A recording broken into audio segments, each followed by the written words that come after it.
right. Welcome back, everyone, to day 3. I loved hearing that music again. But now I have the distinct honor of introducing our keynote speaker to you. I want to welcome Mary Shaw. She is a deep believer in learning, empathy, creativity, and curiosity. She is a senior fellow at the Institute for Collaborative Learning and founder of Centro Espiral Mana in Costa Rica. She has been teaching language, both English and Spanish, for 30 years and has been designing and implementing educational projects in Latin America for over 18 years. Mary has worked with teachers for many years at her center in Costa Rica, virtually and around the world. Mary holds an MA in teaching English and Spanish from SIT graduate. She has lived or worked and taught on 4 continents and gratefully calls Costa Rica home. Welcome, Mary. Thank you for being here. Rachel, thank you so much. It's such an honor and a pleasure to be with you today. I really appreciate the invitation. And what great music. Wow. That was phenomenal. What a great way to start the day. So I want to thank Música a la Carta. It was fantastic. And I'm so happy to be with everybody today. Thank you so much for coming to Re-Evolution. And thank you to the Rilo Andes office for sponsoring and this this conference, and to Change for all the organization and Rachel and the other fellows working on it. It's been a phenomenal conference, and we're here at day 3. So that's amazing and wonderful. So my name is Mary Scholl, and I live in Costa Rica, but right now I am in Uzbekistan, of all places. So I'm in a generic hotel room. I don't have a nice background for us today, just curtains here behind me. And it is 7:55 at night. And I noticed in the chats that we have some people from Yemen, people from throughout Central America, and some people from Asia. So it's exciting to be with everybody today. And I'm really grateful for the opportunity to share. I am going to be sharing, let's see, let me share my screen. Gotcha. I'm going to share this. Let's see if I can get it right. Let's see. There we go. Great. So this morning, the 3rd day of the conference, I'm going to focus a little bit on both on well-being for both learners and teachers, and share something about prosocial skills. It's something that's near and dear to my heart. I love talking about teaching, reading, writing, speaking, listening. I love vocabulary and pronunciation. And I think all of those need for us to be able to think about prosocial skills in order for students to have meaningful and effective learning experiences. So I really like sharing about prosocial skills as well. You see me looking down, it's because I've got this also on another device, and I'm going to be looking at the chat a little bit too, to see if I can respond to and some of the comments and questions there. So it's exciting to be with you all. There's a lot of people here that I've had the honor to get to know at least a little bit. We've got people here who are in the COP project in Peru. We've got people from Ecuador that have been with us, people from Costa Rica, people from Mexico, Nicaragua. Yeah, it's pretty amazing. And I think we might have a couple teachers from Uzbekistan that I've been working with for the past couple of weeks. So I believe that these prosocial skills are universal, that it's part of just being a human. So I hope that they're of use to you wherever you are from and wherever you are teaching and living.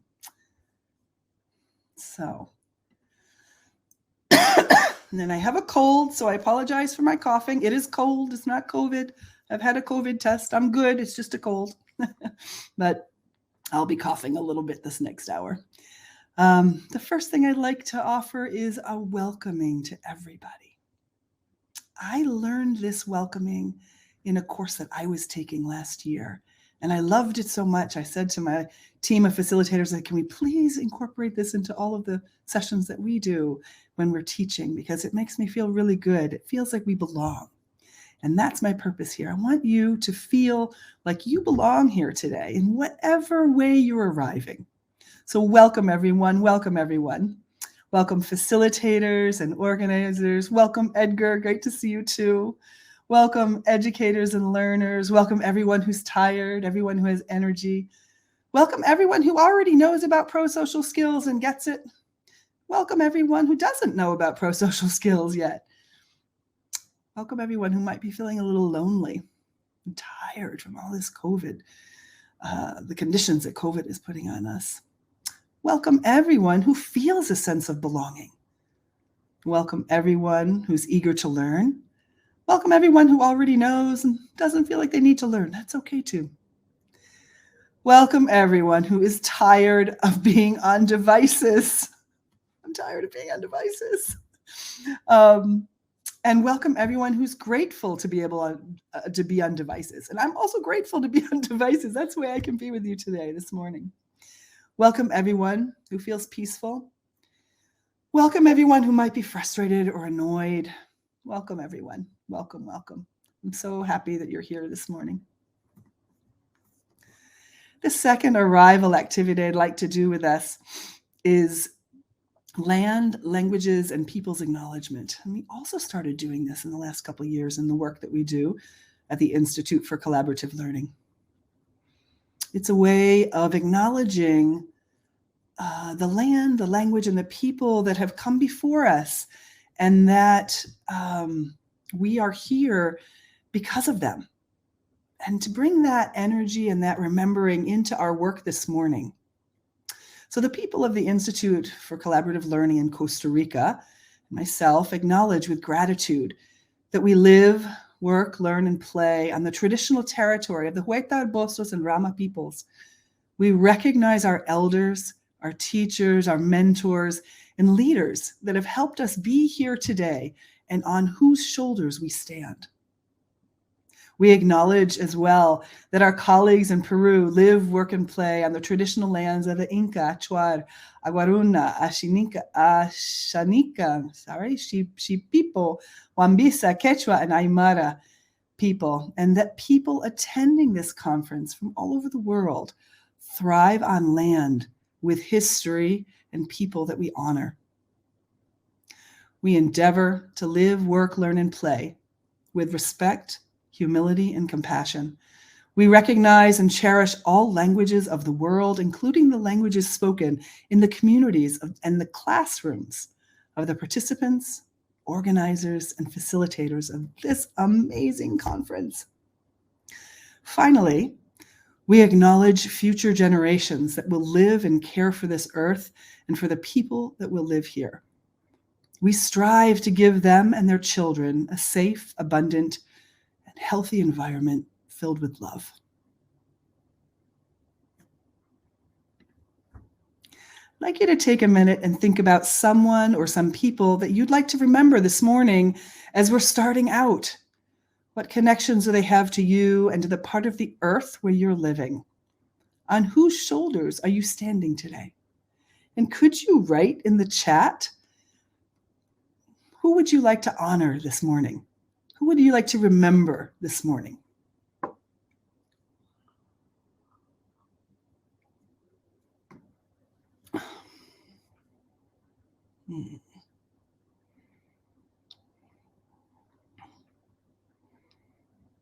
Oh, and thank you for all these sweet comments I'm looking at now, all the hellos. Very sweet. Wonderful.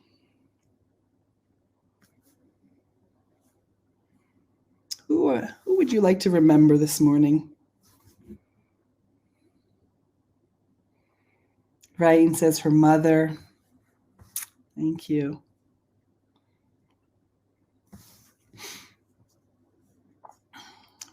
When I think about whose shoulders I'm standing on, I think about my teachers who taught me things that I know. And I think about my parents. Thanks, Maria Pilar.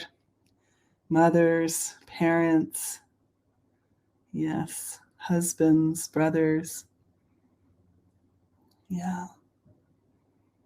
Santi, your mother and her energy. Oh, I would love to meet your mother. I would love to know your mother too, Santi. She has an amazing daughter. Yeah, Glenda, your parents, great. And Patrick, your friend Lennis was sick with COVID. Holding in our hearts. Great. Isabel, you're mentioning all the people who have died in this pandemic. Thank you for that. Thank you for that. I know that everyone from all over the world has experienced horrible, difficult things in this pandemic, which is why I think these prosocial skills that we're going to share today are even more important, because they're ways of handling some of the hard challenges in life. And yes, we are here. They are with us. We're on their shoulders. Oh, great. Thank you. Thank you for sharing. Hey, Lilia. Thank you so much. And thank you for your presentation last night. Well, for me last night. It was for you yesterday. It was late last night for me. Ikna. Yes, Marco. Thank you. Natalie, your friends in Nicaragua. Wonderful. Hello, Natalie. And hello, Janet. Your mother. Wonderful. Oh, that's great. I like to think about this as I enter into class, as I start a session. This is not just me, Mary, talking. I'm here because of a number of people in the world who have done amazing things, and I've been given these opportunities. And so I'm here with you today thanks to them. So I hope that, I hope that's meaningful for you. We have about 55 minutes, I think, 50 minutes. And I'm hoping to go over 8 prosocial skills with you. It's a little ambitious. I might talk quickly, we'll see. I couldn't figure out which one to take out. And some of you already know a few of these anyways. And you know I've been talking about a few of these for many years now. But we'll see. I'm going to hopefully cover these 8 skills with us. And we'll see how it goes. Oh, beautiful. I still see people sharing, some of the people that on whose shoulders they stand or who are with them today, and about families, study groups in Costa Rica. Maria Elena, yes. Your study group, and Laura Holland, thank you. Your family. Great. So many, Anna, right? Thank you. So I'm thinking about the term prosocial skills is not so common yet, but in 10 years, I hope it's everywhere. What the term that is more common is antisocial, right? We talk about things that are antisocial. I'm thinking about, what comes to mind when you hear the term antisocial? What are some antisocial behaviors or challenges that we have in the classroom? What comes to your mind? I think of antisocial. I think of bullying. I think of people calling each other names.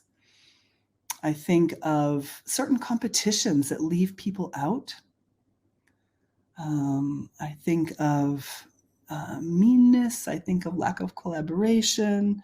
Yeah, Daniel, thanks. Hey, it was nice talking to you yesterday, Daniel. I'm loving the networking part of this conference. I've met some really wonderful people, and I have to apologize. One person I got cut off. We didn't get to talk, but then I figured out the system. So I highly recommend going to the networking. If you haven't tried it yet, try it. It's such a great way to meet people from all over the world. So yeah, rude, unnecessary comments, bullying, shyness. Yeah, absolutely. Maybe selfishness. So we can look at what antisocial is, what we don't want to happen. Prosocial is what we do want to happen, when we want people to be connected. So prosocial skills are voluntary behavior that's intended to benefit another person. It's the opposite of antisocial. Prosocial actions or behaviors are the things that we do that invite ourselves and others to feel positive and seek interaction, seek useful interaction. Yeah. And I see a few more answers here in what is antisocial too, which is great to see. People who draw conclusions without knowing the real facts. Absolutely. People who are not thinking about other people's well-being. Yeah. Laura, it is a great flip of the point of view, right? This comes from the positive psychology moment, right? And movement. The positive psychology movement is looking at what works and how do we help people do that, as opposed to what's wrong and how do we fix it. Of course, we have to work with the challenges, but we also need to think about what works and how do we promote that. So that's what prosocial skills are. What works, what helps us, and how do we support people in learning that? So this is a list of prosocial skills that I like to work with, that I find useful. It comes from the Greater Good Institute in Berkeley, California. They study positive psychology, and they have their websites are phenomenal. They have activities, they have theory, they have research. It's a great place to find out information about prosocial skills. But when you look at this list, mindfulness, belonging, kindness, community, awe, joy, do you think we can teach that? Do you think people can learn to be empathetic? Can people learn to cultivate meaningfulness? Is that learnable? A lot of times people are like, no. It's something you just have or you don't have. And my answer actually is yes.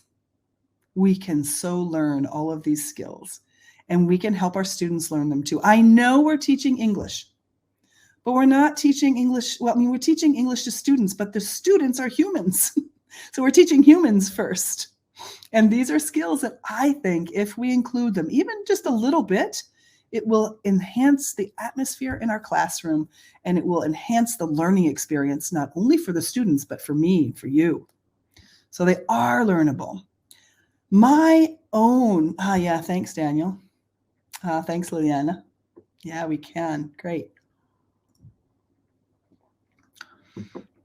So the other thing here about these particular skills is that in order to teach it, I, as a teacher, have to live it.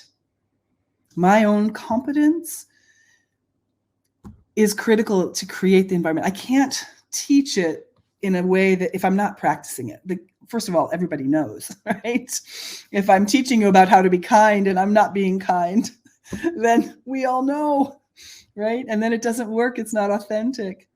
So one of the key aspects of this prosocial skill work is for me to grow as a human too, and start step by step. This is not about making a flip from one day to another, completely changing, but really just step by step.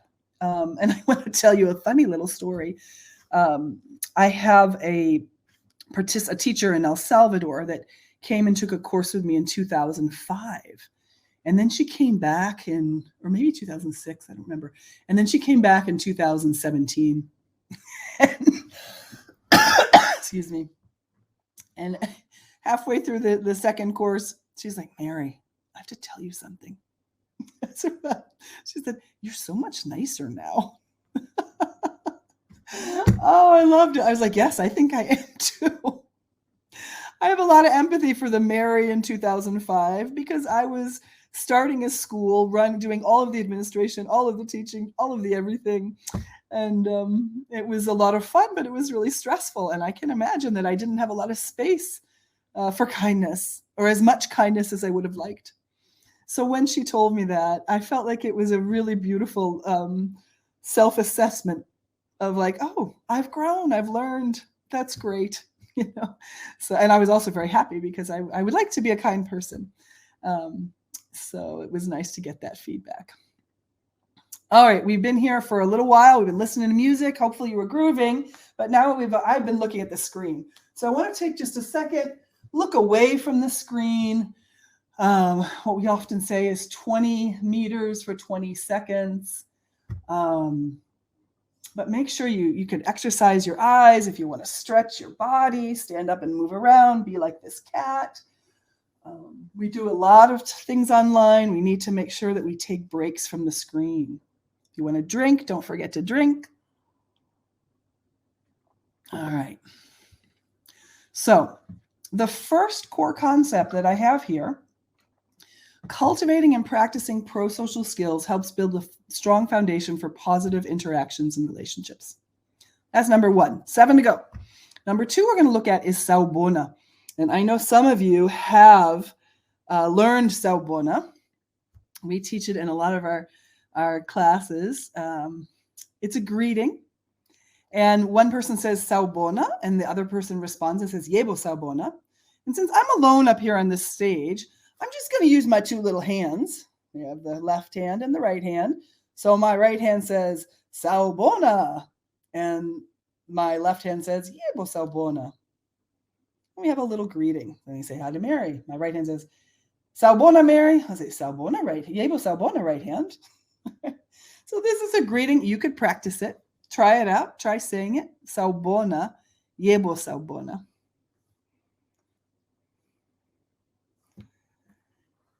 I'm wondering how that feels for you. Sawubona is a common greeting in the Zulu tribe in Africa, and it means I see you. You're important, and I value you. And Yoni, absolutely, when we share some of our weaknesses with our students, when we're vulnerable, it shows that we're human too, and it gives them some space to grow and be vulnerable themselves. Absolutely. And it's like Sawubona. I'm saying I'm letting you see me when I'm vulnerable, right? So Sawubona is a way to make the other person visible and to accept them as they are with their virtues and their nuances and their flaws. So can you imagine if every time you meet somebody, you're like, for just this little moment of time, I see you, or you see me, just for this little moment of time. Wouldn't that be amazing? Thanks, Melina. Yebo Sawubona. Sawubona is about seeing and belonging. And this to me is one of the most important prosocial skills we have. I just need to see people for who they are without judging them, without putting labels on them, without pushing them to be different than they are, but just to say, hello, I see you. Okay? And it's fundamental for belonging. And belonging, if a student feels like they belong, they'll show up more, right? They'll participate more. So in all of this hard work that we're doing in the pandemic, I mean, sometimes we can't get our students to turn on their videos and we don't hear their voices. My question is always not about how much English can I get them to speak. My question is, do they feel like they belong? And how can I really help them feel like they belong? And from there, we can work on speaking. Yeah. So Sawubona, everybody. May you live Sawubona. Oh, time for another eye body stretch. I put that in quickly. Eye body mind stretch. I don't know if you like these little animals, but I think it's such a funny little gif.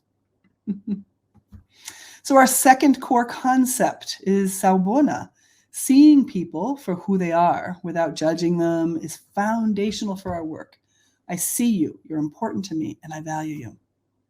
This doesn't mean that I never judge, but it means that in this moment, when we're human to human, I'm not judging you. Sure, as a teacher, I need to make some judgments at particular moments in time. But one of the things I've found is the way I grew up and the culture I grew up in, and I've seen this in many cultures that I've lived in and visited, judgment seems to be a constant thought pattern. It's a constant way of being. And so I think Sawubona is a beautiful way to sort of set that aside for a minute and just say, okay, I see you. Human to human. Mindfulness is number 3. And I know that we have done quite a bit of work with mindfulness. I share a lot of this at conferences, and I hear more and more about people practicing mindfulness. It's a way of paying attention, and there are benefits in my own self-awareness, in how I manage relationships, in social awareness, and in my emotional balance. It's an incredible skill that really empowers people. Mindfulness is this way of paying attention. It's like being in the present moment. And I pay attention to my thoughts, my feelings, my sensations, maybe the surrounding environment, or even paying attention to my students through a lens, like the glasses that I'm wearing for mindfulness are kindness and curiosity, gentleness. Right? It's kind of like Saubona. Yeah, thanks, Carmen. It is great for us, for teachers and our students. And there is a really nice book I wanted to share with you that was written by a teacher in California called Teach, Breathe, Learn. And I really love her definition. Mina's definition of mindfulness is paying attention to your experience in real time, right now, with kindness and curiosity. And the more I can cultivate that, the more I can be present to my students and my learning. I'm going to give you a quick example. When I was trying to sign in about an hour ago now, I couldn't sign in. Everything I tried didn't work. And I was furiously writing to Rachel, to the UN, saying, I can't get in. I don't know what's going on. My password's not working. The link doesn't work. I could have gone into a mind spin there and been really stressed out and really worried. But I thought, I'm just going to be curious. And Rachel was really helpful. She also seemed to be maintaining her calm. And she said, let's try this. Okay, let's try that. Now let's try this. And we found a solution that worked. So I think mindfulness helped me be present in that moment. I thought, oh my gosh, what would happen if I couldn't be here with you right now? Oh no, stress. But no, I was curious and calm, and here I am. So I didn't have to waste much energy. And then, of course, the music really helped too. That was really fun to hear, that great music. It helped me sort of also let go of any stress I had in not being able to get in. I'd like to share with you 2 simple mindfulness exercises that if you've done them before, then this will just be a nice moment for you. If you haven't done them before, I'm also curious about what that's like for you. And let's see. Oh, thanks for the love. The first one is noticing my breath and body as I'm breathing. So I want to invite everybody to sit. First of all, sit in a way that you feel strong. And I had to move a little bit because I've turned the computer so that my chair doesn't quite fit quite right. So I've turned my body a little bit, put my feet flat on the ground. My back is long, feeling tall. Not forcing it, but just feeling long and strong. If you want to close your eyes, you can close your eyes. If you don't want to close your eyes, just relax your face, relax your eyes.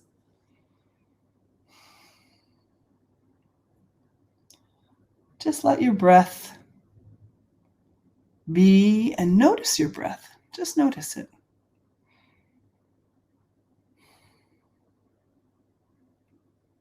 Is it fast? Is it slow? Don't try to force it. There's no shoulds about how your breath should be. Just how is it? Is it long? Where does it go in? Are you breathing through your nose or through your mouth?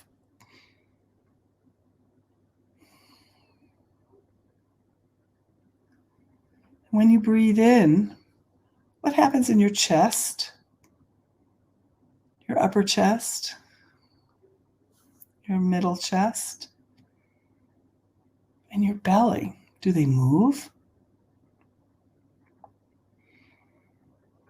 Notice your breath and your body as you breathe.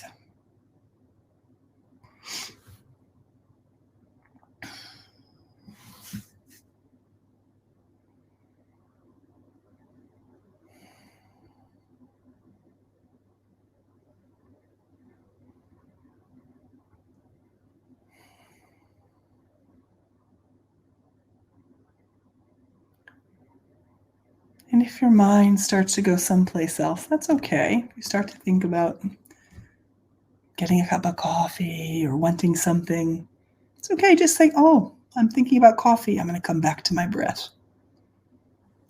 I'm thinking about my kids. I'm going to come back to my breath.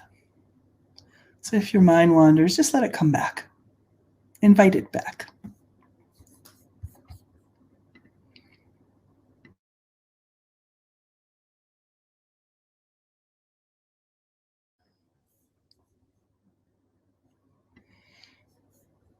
How is that feeling for you all? I see a couple of comments here.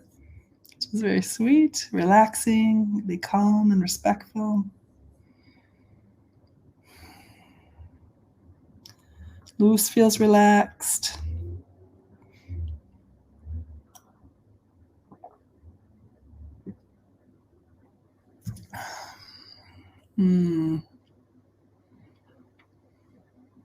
Great. It's nice to take a minute and just relax, right? Not a forced relaxation, just a relaxation that comes from how you're choosing to use your attention, right? Peaceful. Melina, thank you. Aurora, thank you. Talia, peaceful, thank you. Let's try one more practice, mindfulness practice. And I'm going to show you this one here with my hands. So what I'm going to do is when I inhale, my hands are going to go out. When I exhale, they're going to come together. Inhale apart, exhale together.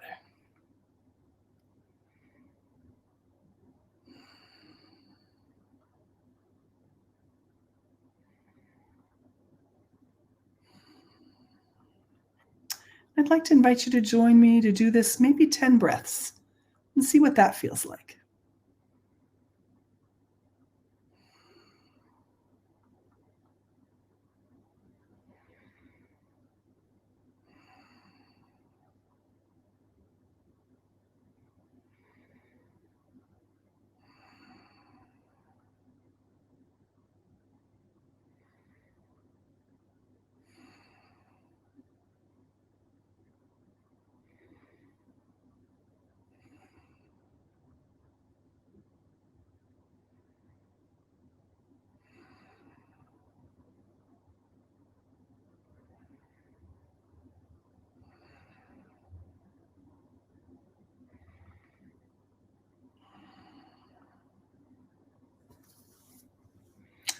So that for me was 10 breaths. I'm wondering how if this second activity, how that is for you.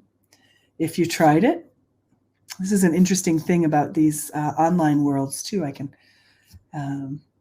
it is similar to yoga. Breathing, yoga asks us to pay attention to our breathing as well. Absolutely. And so harmony in the body and consciousness, concentrating, breathing in and out. Yeah, you let go of your worries, right? Because when you're concentrating, you're in the present moment. And so in the present moment, we don't have worries because we're right here. The worry is either about the past or about the future, right? There are many, many different kinds of mindfulness practices we can do for ourselves and we can do with our students. These are just two very simple ones. If you liked it, then perhaps it will be something that you want to learn more about. Yeah. Aurora, you found some energy in your hands. Marcella, it can be difficult, right? It can be difficult to focus. Absolutely. Especially when you have a lot of things going on. And I know you have a lot of things going on. Yeah, it makes it hard to concentrate. Yeah. So mindfulness, learning to maintain a moment-by-moment awareness of our thoughts, feelings, sensations, surrounding environments with a gentle and nurturing lens leads us to it improves our immune systems, betters our concentration, helps us make better decisions and have better relationships. Mindfulness is good for us, people. It's a prosocial skill that is really good for us. Maria Elena, I know you've been practicing mindfulness. The next one we're going to go into, the next two are about empathy. And Maria Elena, I know you teach this too, so that's wonderful to share this with you. The lens, I want to look at these glasses here for a minute and use this as a metaphor for how we look at things in the world. And I do have a number of pairs of glasses because I wear glasses. And some people here in Uzbekistan, I talked to people about this week. So I have these glasses, these nice blue glasses for when I'm walking around daily life and seeing. But if I use these here, I can't see very well. So I have to take them off and I have to put some other glasses on. These are the glasses I use with the computer. The glasses I have, the different lenses affect how I see things. And in our daily lives, we often use lenses that come from judgment, where we put labels on things, good and bad. This is good, this is bad. This is correct, this is incorrect. This is positive, negative. I'm afraid of this, I trust that. And these lenses or labels that we have affect how we interact with kids, with people. So we're in this prosocial skill, this next one, I want us to think about the fact that we're all human beings. And before I put any label on somebody or see them through a lens of judgment, I want to remember that we all have the same human needs. We're all humans first. All humans first. And this comes out of the work of Marshall Rosenberg. He founded something called nonviolent communication. And the lens that he uses to look at people is this lens of we're all humans. We all have the same needs. Needs are words that describe the useful and energy for living that motivates and sustains us. Everything that we do or say, we're trying to get our needs met. Sometimes we're skillful, sometimes we're not skillful. But it's something that motivates us for what we say and what we do. So I'm going to show you a list here of some of the universal human needs. This is not a need for a cup of coffee. Coffee is like a strategy to get a need met. So sometimes my strategy to get a need met gets the need met. Sometimes it doesn't. If I'm drinking coffee, I might have a need for relaxation, right? And in my need for relaxation, I drink coffee and, I forgot to put this on. Sorry about that. Let's see, I can have the captions on. I think, hold on one second. Let's try that. Okay, yeah, I forgot. I wanted to make sure I had these captions on. I forgot. So I might drink a cup of coffee because I have a need for relaxation. I also might drink a cup of coffee because I have a need for kindness. Maybe I'm having a cup of coffee with a friend and we're having a nice conversation and I just really need to connect. So coffee can be the way to experience kindness, or maybe it's a need for pleasure. Coffee is a strategy. The universal human needs are things that everybody needs. Regardless of gender, regardless of where you're from, everybody at some point needs movement. Everybody at some point needs appreciation, learning, empathy. It might be that right now, your need for safety is higher than my need for safety. Right now, I have a need for play, I think. I've been working kind of hard. I need a little space to play. And maybe you've been playing and you don't have a need for play right now. If we can talk about this and understand each other through this lens of what needs are we trying to get met, as opposed to talking just about the strategies, there's a lot more space for collaboration and for getting along. And there's a lot more chance for us to get our needs met if we're able to have this literacy of understanding universal human needs. Thanks, Melina. Melina was mentioning she has a lot of freedom, relaxation, and health. That's sweet.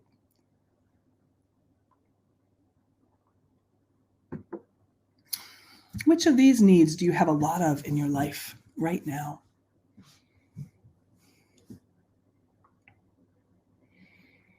Food, humor, empathy. Nice, Liliana.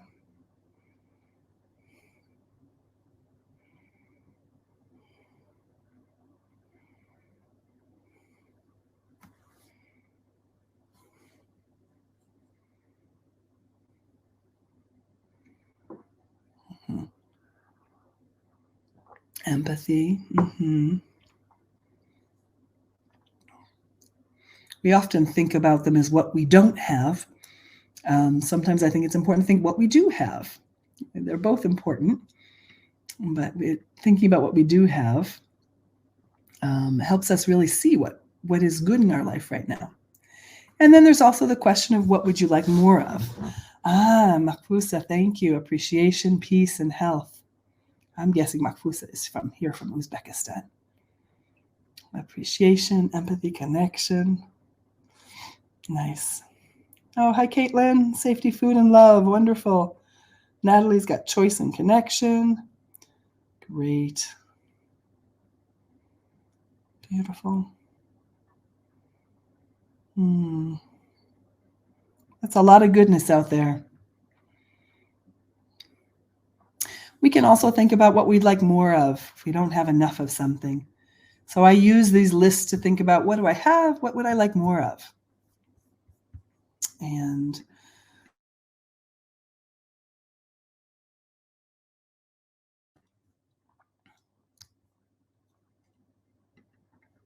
the thing about understanding our universal human needs is that it helps us also understand our feelings. And so often our behavior is stimulated by our feelings, right? And our feelings arise because a universal human need is met or not met. So when I don't have enough food, how do I feel? Grumpy, scared, annoyed, right? And if I have a lot of love in my life, how do I feel? Peaceful, grateful, connected. So often people use feelings to blame other people. I feel angry because you didn't do X. And I put my feelings out on you, like it's your responsibility to make me feel or not feel something. This paradigm shifts it. I feel angry because you didn't call me last night, blames you for it. What if I feel angry because I had a need for connection? And when you didn't call, I was waiting for your call. And when you didn't call, I really wanted that connection. And I didn't get it. And so I feel angry. I feel sad. I'm not blaming you for my feelings. You're not responsible for my feelings. I'm responsible for my feelings. Responsible is kind of a hard word. I'm the one that can do something else. So I didn't get my need for connection met by talking to you on the phone last night. What other strategy could I do to get that need met? Maybe I could call somebody else. Maybe I could write in my journal. Right? Maybe I could think a little bit more about what's happening in your world. And maybe you were busy and I can connect to you in your world instead of me and mine. There are a lot of different strategies I can use to get a need met.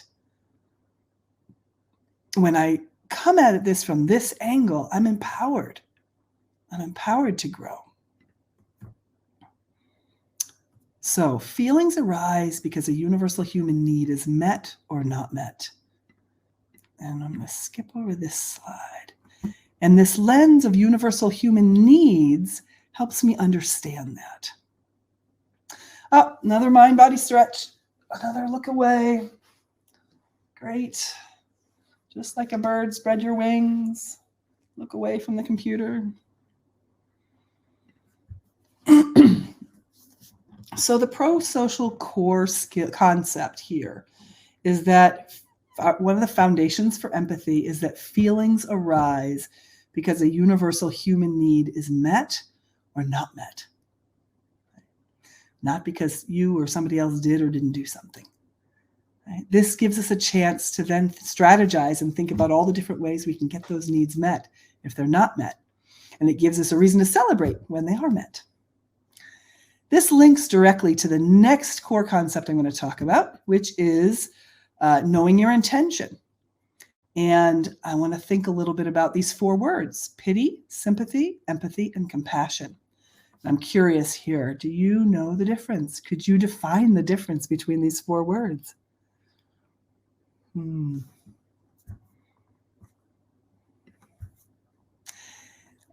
This is a visual adapted from some people working in universal design, and I really liked it. We have effort on one axis and understanding and engagement on the other axis. We have a little circle close to the corner that has the least amount of effort and the least amount of understanding. And here we go. This one right here, least amount of effort, least amount of understanding and engagement. This reddish pinkish one, a little bit more understanding, engagement, more at effort. The green one, it gets even bigger, and the purple one even bigger. And I'm using this visual to think about these 4 concepts of pity, sympathy, empathy, and compassion. In this one, which is actually pity, there's a distance from the other person, and it's the least amount of effort, the least amount of understanding and engagement. Then I develop an awareness of somebody else's needs and suffering or celebrations. Based on that awareness, I can choose to try and understand it. And based on that understanding, I could take some action, some compassionate action. And so our 4 words here, pity, sympathy, empathy, and compassion, relate to distance, awareness, understanding, and action. Right?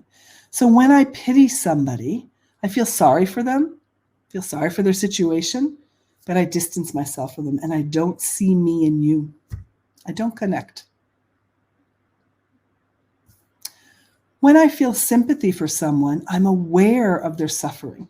I at least connect with, and I say, with their pain, and I might feel some pain too. Right?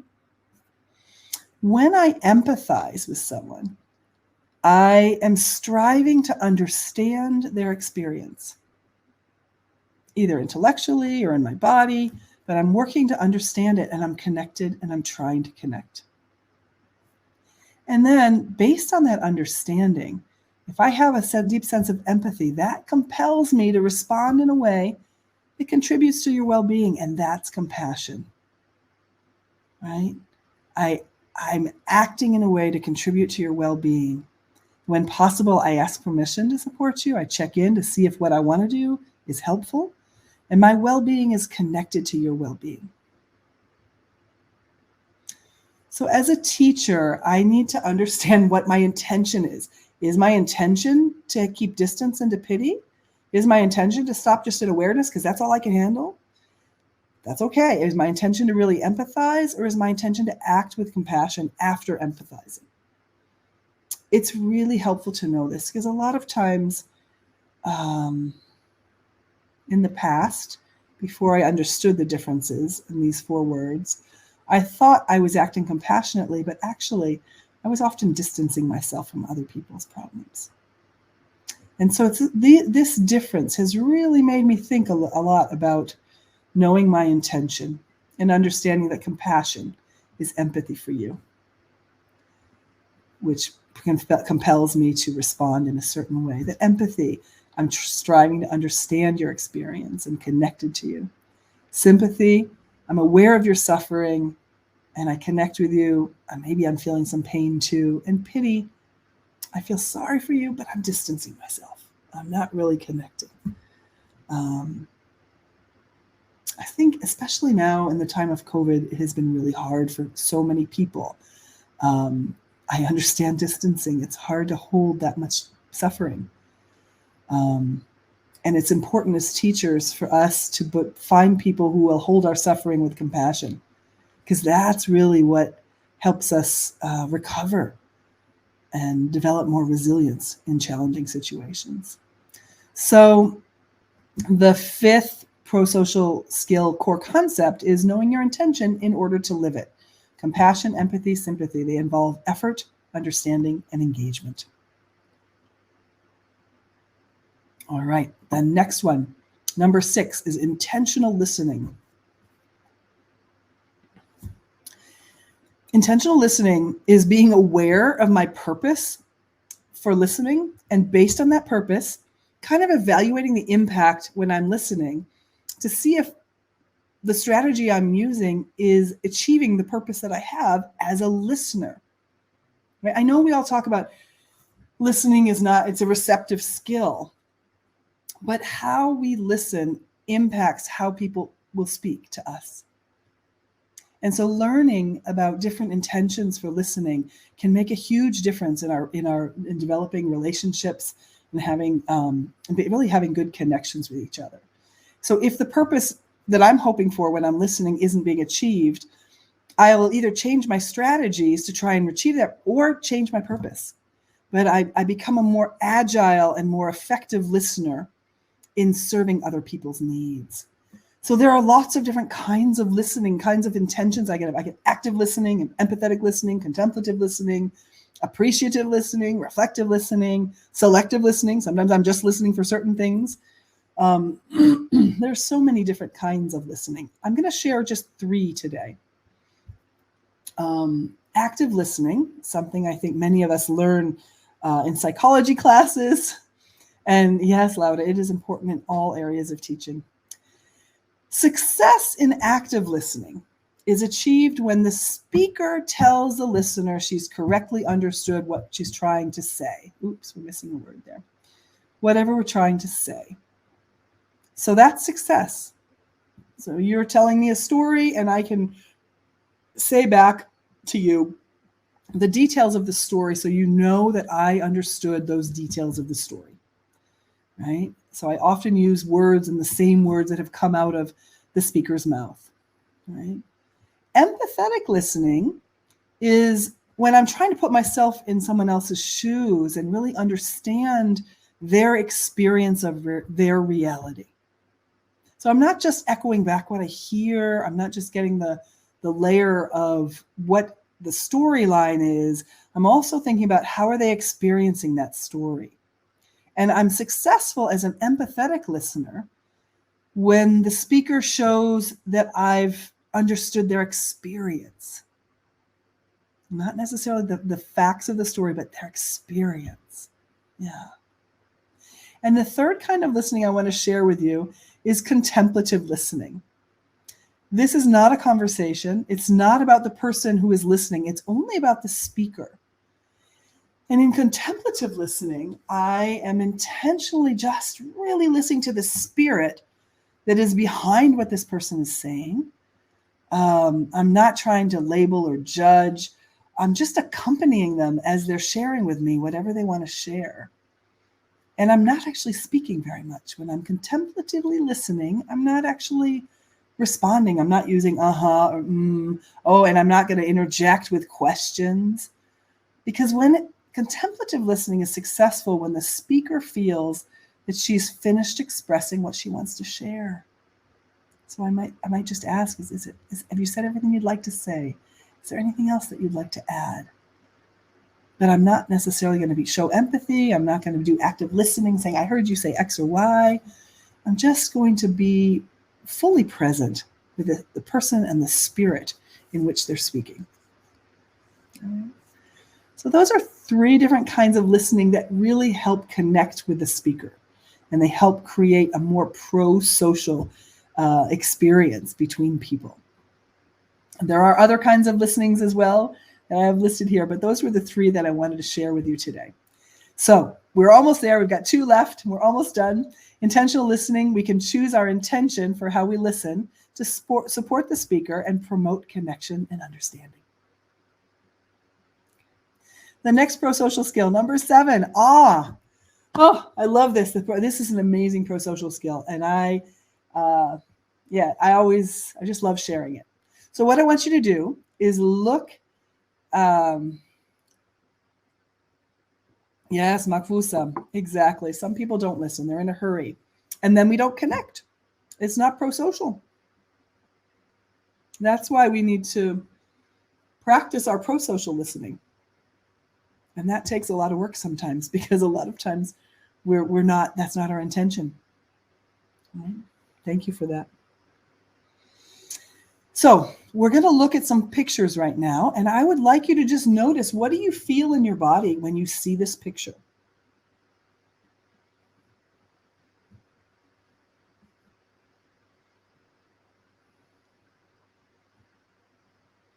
What comes to your mind? What do you feel in your body? I'm going to show you 5 pictures. This is picture number 1. This is number 2.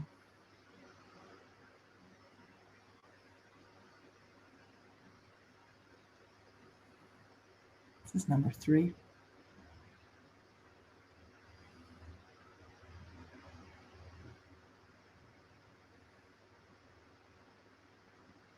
This is number 4.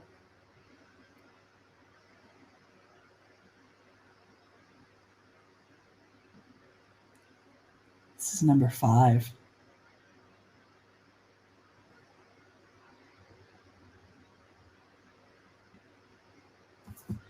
What sensations did you have when you were looking at these images? What came through you? I see peace, 3 universe, how big the world is, freedom, mysterious, love, calm. A little bit of worry, calm. Number 4, huge. Yeah.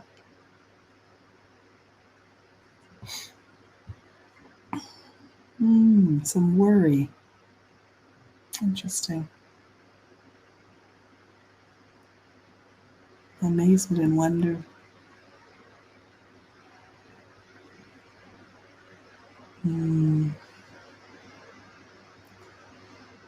Yeah.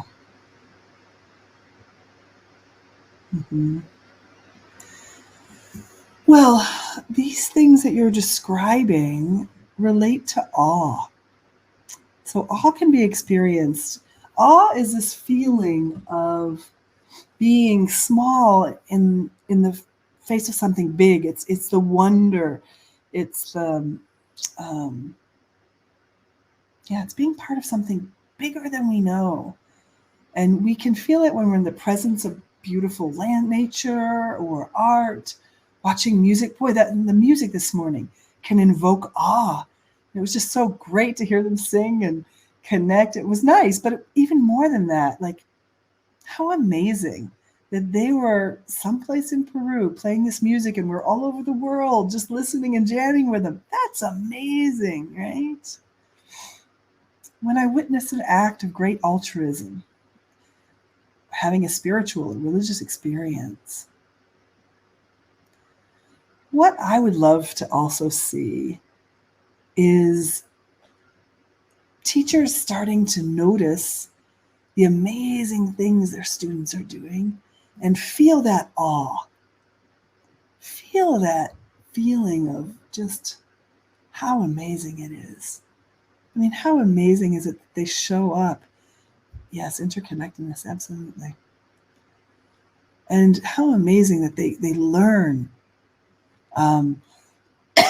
So we can bring awe into our classroom by sharing amazing images, by noticing things like learning, by inviting our students to share what is amazing and awesome for them. This feeling of awe is a prosocial feeling. It connects us, it lifts us up, and it helps us be more human. So I want to invite you to consider awe as a skill and how you might bring awe into your classroom, both for yourself as a teacher and with your students as learners. Because awe connects us with our smallness and greatness. The last prosocial skill I'm going to share here. Oh, yes. Thank you, Luce. The lagoon. Yes, that would be wonderful. The last prosocial skill is gratitude. And gratitude is a skill. It's something we can practice. And if we continue to practice, it has been proven that it helps us have happier lives. It helps us sleep better. It helps us learn better. As a teacher, I can ask my students or invite my students to practice gratitude. I'm not going to force them to say, you have to be grateful, go. Then I don't have the intention that I'm looking for. But I can invite people to show what they're grateful for. And we can also practice it. So while I share this, I'd love to invite you all to write in the chat, what are some things that you're grateful for right now? Here we are in the third morning of this amazing conference. What are you grateful for? While we do that, I'm going to tell you a little bit about gratitude. It's a felt sense of wonder and thankfulness and appreciation for life. And there are a lot of great benefits. There are emotional benefits, social benefits, career benefits, health benefits, personality benefits that have been proven. There have been some really interesting studies about gratitude. And I see some beautiful things in the chat. Grateful to the air, life, air, nature, being healthy, opportunity to learn. Jacqueline, thank you. My health, being here, Maria Pilar. Sweet, sweet. Gratitude makes us healthier and happier.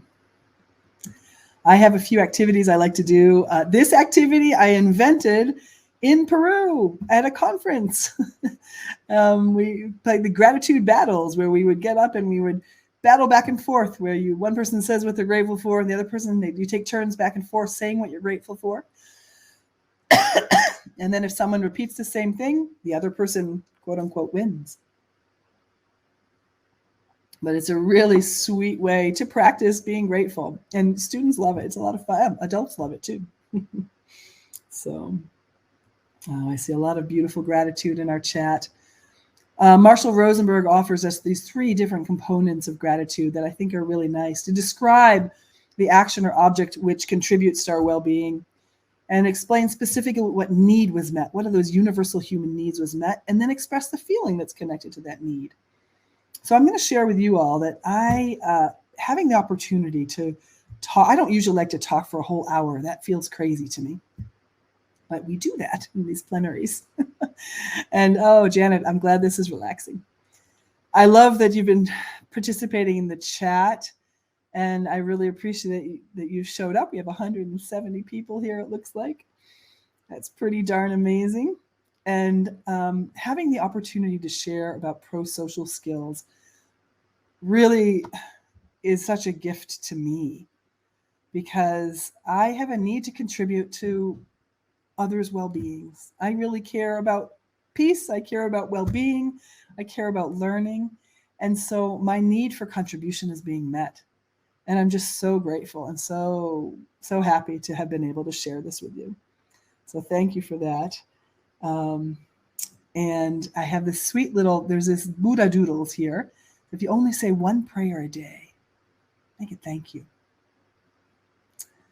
So our last prosocial skill is that gratitude also makes us healthier and happier. And now I'm curious. First of all, I want to share, there's so much beautiful gratitude in the chat for the reload. Denise, thank you for creativity, for being loved and the opportunity to love others. Thanks, Carlin. It's good to see you this morning. Friends and family alive, the opportunity to participate in these seminars, nature, family. Thank you for sharing that. And Rosemary, nice to see you. Health and be here. Fantastic. And to meet people. That's beautiful. So I'm curious about how it was for you to learn prosocial skills, what you'd like to learn more of, what you'd like to practice for your own well-being and growth, and what you would like to practice with your students for their well-being and growth. Please remember, you don't have to do all of them. You don't have to do all of them. Just start with whatever you're interested in and start trying it out in your own life, and then you'll find ways to incorporate it into your work with your students. I know that. So step by step. Thank you all so much. I appreciate it. Thank you to the Relo office. Thank you to Change. Thank you for everybody who organized this conference. It's pretty phenomenal to be able to be with you here all the way from Uzbekistan. Sally, hello. Grateful for connecting across borders. Absolutely. Thank you so much for that talk, Mary. I was trying to write down key quotes because I'm a quote person, and I ran out of room taking notes. So thank you for sharing all of those. I may have to go back and watch this again later. I'm so thankful. Look at everything that's coming in the chat. So thank you so much.